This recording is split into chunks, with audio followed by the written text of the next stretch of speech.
Hello guys, welcome back to my channel. तो आज हम बात करने वाले हैं, बहुत ही इंटरेस्टिंग टॉपिक है जो है भगवद गीता। भगवद गीता का नाम तो आप सभी ने सुना ही होगा। तो उसके परिचय और आज हम उसके रचना काल के बारे में जानेंगे। तो वीडियो एंड तक ज़रूर देखिएगा और पसंद आए तो लाइक कीजिएगा और शेयर कीजिएगा, ठीक है। तो आइए वीडियो को शुरू करते हैं।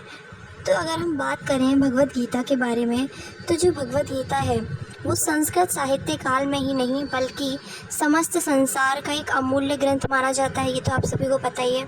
यह भगवान श्री कृष्ण के मुख से निकली दिव्य वाणी है। इस ग्रंथ में कुल अध्याय कितने हैं? 18। श्लोक कितने हैं? 700। अब इसके जो संकलन करता है वो कौन है? महर्षि वेदव्यास को माना जाता है। आज गीता का विश्व की कई भाषाओं में अनुवाद हो चुका है। गीता में ज्ञान योग, कर्म योग, भक्ति योग का वर्णन भी किया गया है। गीता की प्रस्तावना के अंतर्गत 18 अध्यायों का संक्षिप्त विवरण प्रस्तुत किया गया है। अगर हम अच्छे से बात करें इसके परिचय के बारे में, तो भगवद गीता संस्कृत महाकाव्य का ही नहीं बल्कि संपूर्ण विश्व में अत्यंत आदर प्राप्त ग्रंथों की श्रेणी में भी आता है। इसमें भगवान कृष्ण द्वारा अर्जुन को कुरुक्षेत्र युद्ध में दिया गया दिव्य उपदेश शामिल है। गीता वेदांत दर्शन का सार है। यह ग्रंथ महाभारत की घटना के रूप में प्राप्त होता है। महाभारत में वर्तमान कलयुग तक की घटनाओं का विवरण मिलता है। इस युग के प्रारंभ में आज से लगभग 5000 वर्ष पूर्व भगवान श्री कृष्ण ने अपने मित्र तथा भक्त अर्जुन को यह गीता सुनाई थी। गीता का जब रचना काल की बात करें, तो गीता के रचना काल के संबंध में डॉक्टर राधा कृष्ण गोपाल भंडारकर ने चर्तव्य को आधार मानकर ये सिद्ध किया है कि गीता की रचना शांतवत या भागवत संप्रदाय के सुव्यवस्थित होने से पहले हुई है।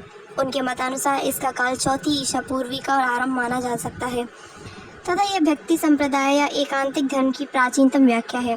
यद्यपि गीता के काल के बारे में अलग अलग प्रकार की गवेषणाएं भी और आज भी हो रही हैं। गीता को इसी कारण महाभारत के भीष्म पर्व पर आधारित मानना उपयुक्त है। महाभारत के भीष्म पर्व में 25 से लेकर 42वें अध्याय के अंतर्गत भगवद गीता आती है। फिर शांति पर्व और अष्टमिक पर्व में भी गीता का कुछ प्रसंग मिलता है। भगवद गीता भागवत धर्म पर आधारित एक दिव्य ग्रंथ माना जाता है। इसकी रचना काल तथा संदेश के विषय में विद्वानों में मतभेद हैं। पाश्चात्य विद्वानों का मत है कि गीता में परस्पर विरोधी विचारों का सामंजस्य है, जो यह सिद्ध करता है कि इसका एक व्यक्ति द्वारा रचित होना संभव नहीं है, बल्कि इसे विभिन्न व्यक्तियों ने विभिन्न समयों पर इसे लिखा होगा। भारतीय विचारक एवं चिंतक यह मानते हैं कि भगवत धर्म अबुद्ध काल ईस्वी सन के 1400 वर्ष पहले रहा होगा और गीता कुछ शताब्दियों के पश्चात प्रकाश में आई होगी। जैसा कि हमने आपको बताया था कि गीता महाभारत का ही एक अंश है और यदि अगर महाभारत का निर्धारण है तो गीता का भी उसी आधार पर सहज ही अनुमान लगाया जा सकता है। महाभारत श्लोकात्मक ग्रंथ है, शक से लगभग 500 वर्ष पूर्व अस्तित्व में था। अब कुछ विद्वानों के मत अनुसार, यानी कि जैसे हम बात करें अगर गारवे के अनुसार, मूल गीता की रचना 200 ईसा पूर्व के लगभग हुई होगी, जब विष्णु और कृष्ण का तादात्म्य स्थापित किया जा चुका था।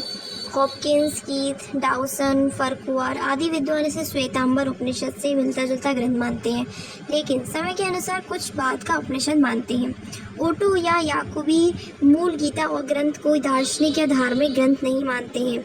इन लोगों का मत है कि यह मूलतः महाकाव्य का सुंदर अंश है, जिसके बाद में दार्शनिकों ने वर्तमान कलेवर में सुसज्जित कर नया रूप प्रदान किया। तो ये था गीता का परिचय और उसका रचना काल। अगली वीडियो में हम बात करेंगे गीता की श्लोक संख्या क्या है और इस पर विद्वानों के विचार स्पष्ट करेंगे, ठीक है। वीडियो अगर आपको पसंद आई हो तो लाइक कीजिए, शेयर कीजिए, सब्सक्राइब कीजिए।